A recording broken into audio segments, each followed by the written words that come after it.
Sometimes it's very, very critical to effectively leverage external partnerships.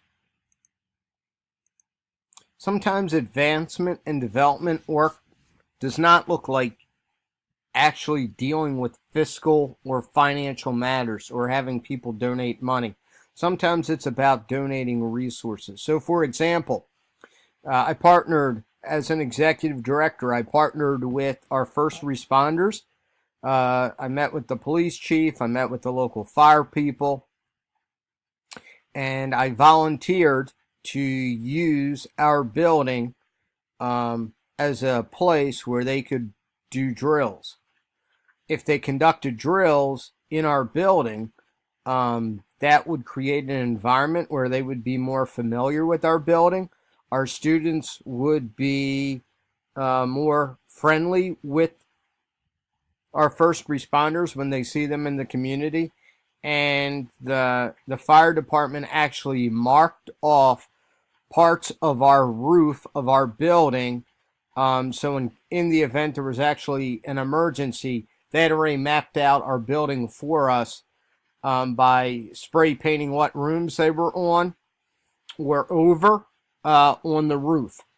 So this was a great opportunity to have first responders become more familiar with our building, and at the same time we received something in turn.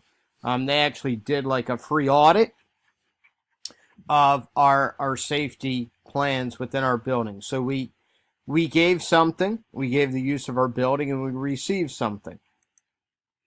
Another opportunity, we partnered with the district attorney at the beginning of the opioid crisis, and we brought in 2 of the surrounding school districts into a private school, and we hosted an evening in collaboration with the district attorney's office and the Penn Foundation in order to bring awareness and to educate the parents regarding the opioid crisis, and also to highlight risky behaviors and subsequent behaviors associated with drinking alcohol and binge drinking at a young age. So sometimes it looks like partnering with first responders. Sometimes partnerships look like the district attorney's office or a foundation that has grant money.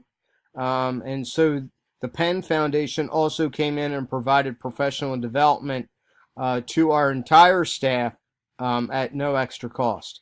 So this was an in-kind exchange between the use of our facility and partnerships in the community and professional development for our staff.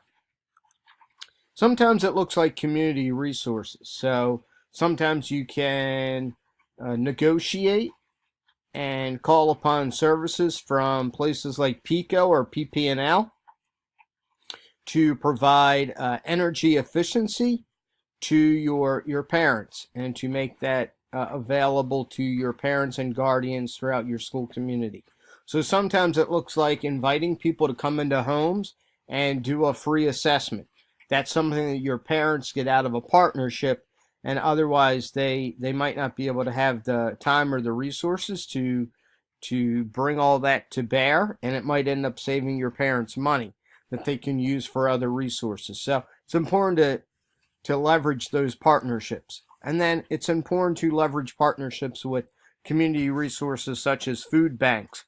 So for example, if you sign up your student body or your teachers or administrators to go and volunteer at a food bank, sometimes they will in turn provide resources to the people in your community. So these are types of partnerships that can really build up your school community and help you become a successful administrator and provide resources for the people within your community. And at the same time, it doesn't always necessarily mean that you're spending any money at all.